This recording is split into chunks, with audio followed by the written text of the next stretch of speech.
All right, 3, 2, and 1.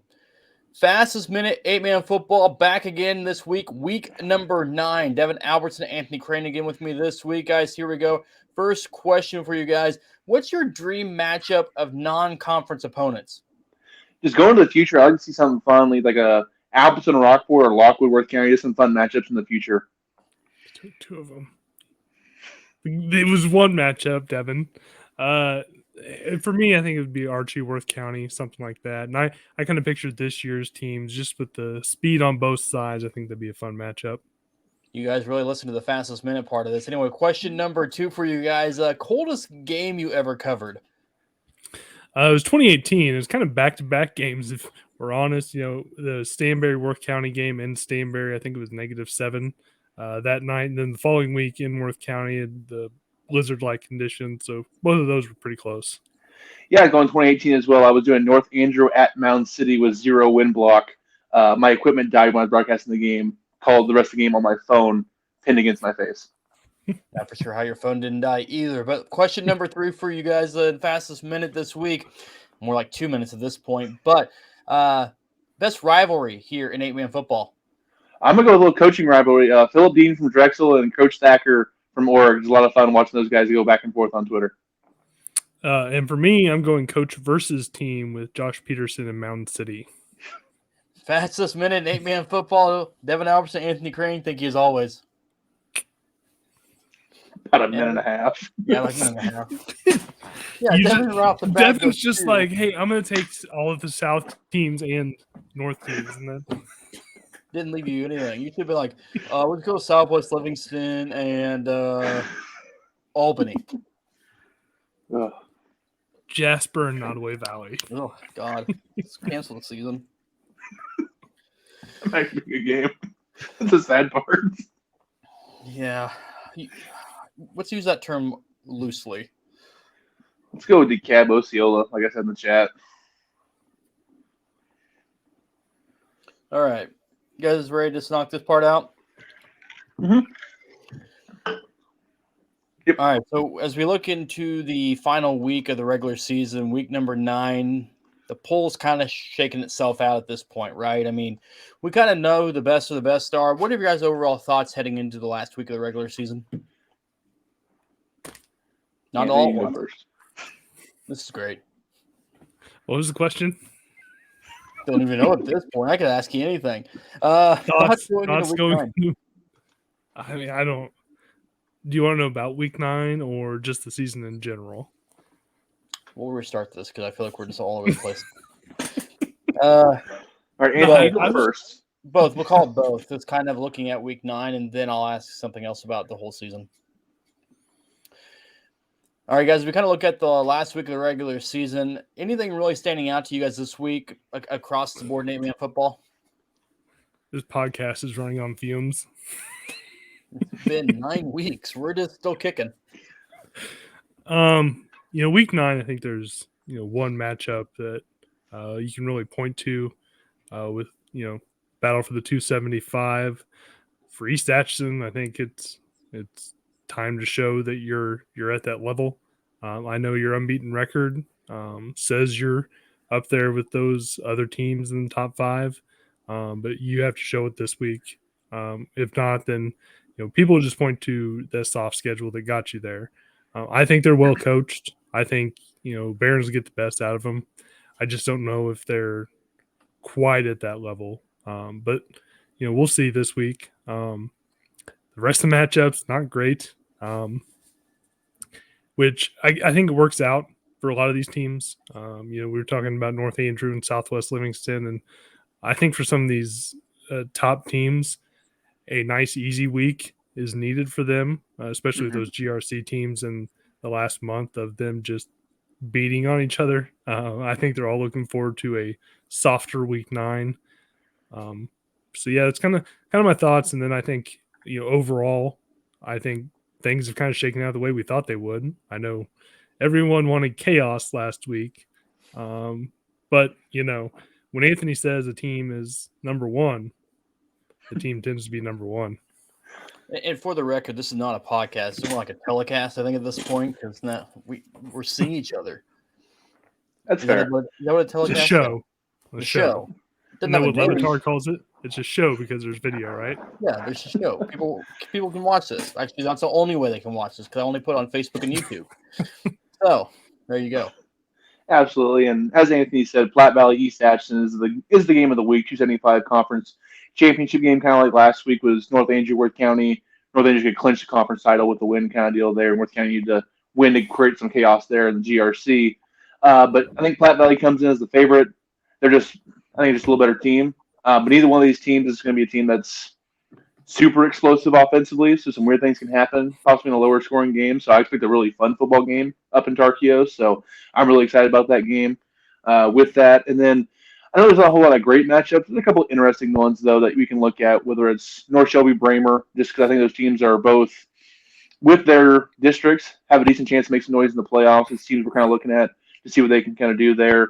Kind of the same thing with Drexel and St. Paul Lutheran. It's a really fun 7-1 matchup for out of conference that we really enjoy the out of conference teams as well because you got to get some teams from other areas in the state playing each other. So that's another fun matchup. A little more fun this year with Drexel not being as good as they were last year, but still a really good team. I think it's going to be a pretty good game this season with there as well. So there's just a couple of fun matchups. And as usual with 8-man football with the ref shortages, there's 2 games on Thursday. There's 2 games on Saturday, including a Saturday morning game. And then the other 16 games are on Friday. So it's all pretty spread out again over this week we wouldn't have any other way to end the season kind of deal with the way the schedule has been going forward this year. I don't like Saturday morning games. I'm sorry. The only reason I like it this week is I can go to King City St. Joe Christian and then go to the Northwest game afterwards at 2:00. 2 birds, 1 stone. That's the only positive for me this week. We also have state softball in our docket, but I stick to football. Do what? I stick to football. I can't. Someone asked me last weekend, like, "Hey, how's state softball looking?" I'm like, I have zero idea, man. We had some pretty good teams this week. We're down to 4 or 5, but I mean, 2 through 5 classes are all only like 8 districts, and class 1, of course, has got like 16 districts. So, of course. Speaking of districts, Devin, you said this a few weeks ago, and here we're just going to rip the Band-Aid off. It is time to get rid of the districts. I've had it. It's got to go 32 or something, and because it just doesn't look. What? I'm done with it now. I've seen enough. Okay. So, Chris, I want to ask you this. So, if we went to 32 teams at this point of the year, these are the teams that would not make the playoffs. Let me know if you're going to miss any of these teams in the playoffs here. St. Joseph Christian, Northwest Hughesville, Osceola, Greenfield, DeKalb, Southwest Livingston, Keatsville, and Northland Christian, who's already knocked out of the playoffs. Those would be the 8 teams who don't make the playoffs if we went to like a top 32 teams. And with those teams, that was going to be my other part. And Devin, I think you even mentioned this too. There could be a second playoff, right? I think there's a game where not even a playoff, you give the teams that are trying to develop their programs a game or two still. Yeah, chance to play each other kind of deal. Like, hey, let those teams, let DeKalb play St. Joe Christian or whatever you want to do, whatever matchups make sense geographically at that point, let them schedule their last game. Be like, hey, we want just another more reps for the young kids, whatever it is, or seniors one last chance to play someone who's not going to beat them by 60 points kind of deal. Like something to get the program on a high note. We saw it a few years ago with Keatsville and Bramer. And now Bramer, they're looking possibly at a 7-2 season. A lot of those young kids were on that team. They're juniors and seniors now. They got some confidence. They helped turn the program around a little bit. So I view that as a better experience for the kids than, hey, play a playing game versus someone like that and then go play Worth County or go play North Andrew or go play Archie. It's like, what are we doing at this point? Like, I understand that if everyone's making the playoffs, but like, you don't really have an actual chance to advance past the 1 week. And it's high school sports too at the same time, right? Like, we talk about who's great, who's not at this point, but I mean, at least give the kids a chance to have fun their last game out there. Like, just give the teams that aren't going to make a run, and they know it too, a chance to still have a game or two left in that season. But yeah, I mean, when you have 5 of the top 6 in the media poll sitting there in the same district, going to knock each other around, and someone's got to try to get healthy out of there. I mean, we kind of saw that last week for the first half or so of King City Albany. Albany looked a little tired, I think, just kind of physically from the game they had the week before at North End. Albany turned it on, but you go back to back to back in that district, if you're North Andrew, you're playing the 4-5, then you're playing the 2-3, whoever that ends up being. I mean, you've already kind of run a gauntlet before you even get out of your district. So you get the top 4 best teams based on the same numbers you can use you use now, whatever you want to do. They're your top 4 seeds, and then go from there. Yeah, I think there's definitely a doable system that you can still in the first round maybe limit travel. I know we've said this before, but like top 32 teams, divide them into the north south geographically kind of do it for the first round. Play a closer game in the first week. You win that one, you're in the final 16. At that point, you either earn the right to travel or earn the right to host a team that's traveling to you kind of deal. At that point, you have a true state championship bracket, in my opinion, and not Worth County right now and Albany are the 8-9 in points for Misha, and they're in the same district as the 4-5 seed. It's just like there shouldn't be a top 5 team in the state with a road game to start the year, start the playoffs kind of deal. Like that just doesn't compute mentally on there. And you have some teams like we were looking at. There's no disrespect to these teams, but like right now you have Worth County, Stewartsville, Osborne, and Schuyler County all at 5 seeds. One of these teams is not a 5 seed. Like realistically, they're just not. Worth County is a much better team than that, and they're being punished because geographically they're close to other teams. You see the same thing last couple of years with Archie down south. I think they've been a really good team last 2 years, but they don't get a lot of recognition for that because they ran into Drexel, who's 7 miles from them, so they can't ever get out of that. You saw it for years with Stanberry, who they were always a very good team, but they would run into Worth County in districts, and they'd be out kind of deal early on when they were probably the second or third best team in the state. They never made it out of the quarterfinals because they lived too close to Worth County, while another team down south or wherever they were in the state had a weaker bracket, and they were able to make state semifinals and get a little more recognition that way, even though they really weren't a top 4 team that year. There's a better way of doing this that we just won't do at this point, which is just kind of frustrating. But I will say, and then I'll let Anthony jump in here too. He looks thrilled to talk to me at this point. Yes, it happens in every other sport too, that you have one district that's absolutely stacked, right? I mean, you'll have one on the northwest part of the state, the southeast corner, southwest corner in football too. I mean, it's all kind of stacked through there. But there's just better ways. I know a lot of it's location, it's travel costs, but when you have 8-man football that's a very small part of the population, you can make tweaks to that, I think. Softball, basketball, 11-man, different. Like you have so many more teams to consider in schools.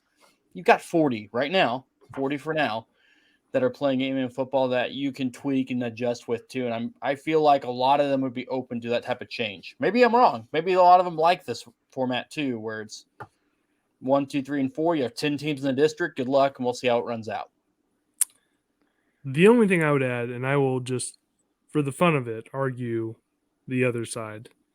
If you take this bracket and you push it to 2023 with the same teams, District 4 is nowhere near as good.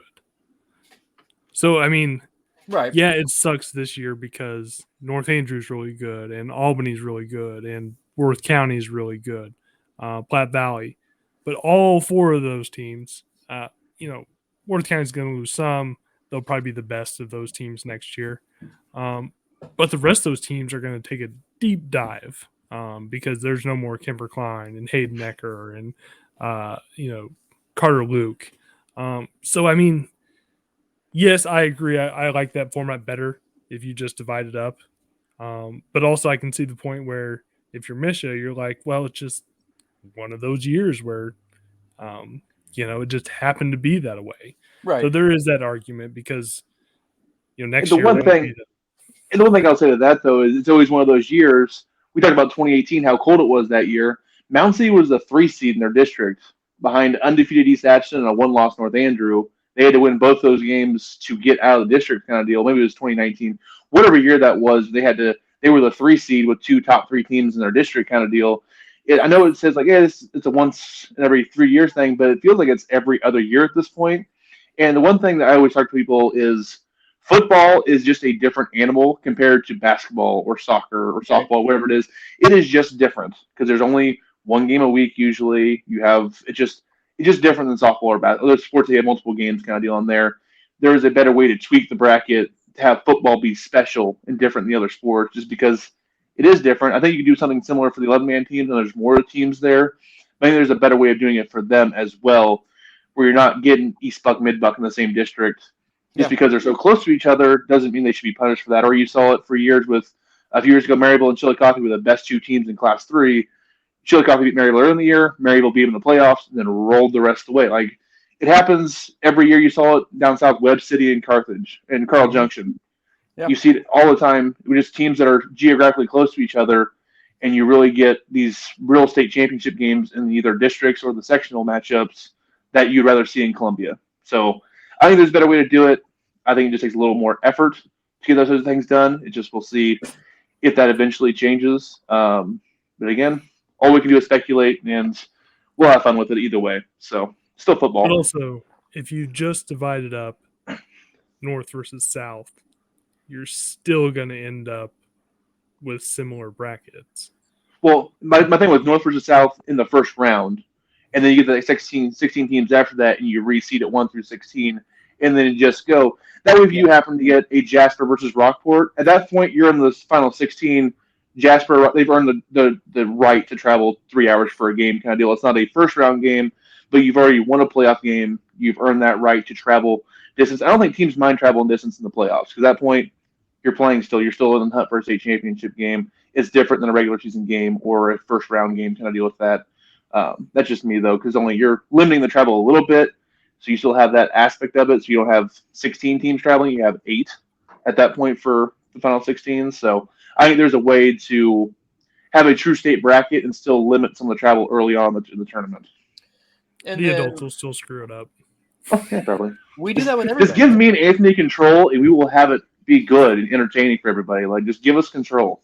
We'll never give it back. But you're adults too. What? But you're adults too. I'm still a kid at heart. Don't let the beard fool you. We're the greatest generation. I mean, I don't think that's it either. Like what Anthony said, yeah, you know what? When they made the Grand River Conference the Power Conference, that was kind of the same thought process. Yeah, you know what? Maybe I'm wrong. Maybe we'll just leave it alone. Was the Power Conference doing the Grand River Conference, 8 years ago now, give or take? I mean, it has been for the most part. A couple years, Mound City, Southwest.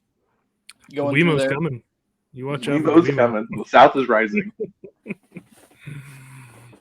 Just hate when you end on that. I'm going to cut on the before the South is rising part. Oh, God. You know, when you keep saying the South is rising, it sounds really bad. Yep. Yeah. So I know to cut it right before that. No, nope. Leave it in there. Coming.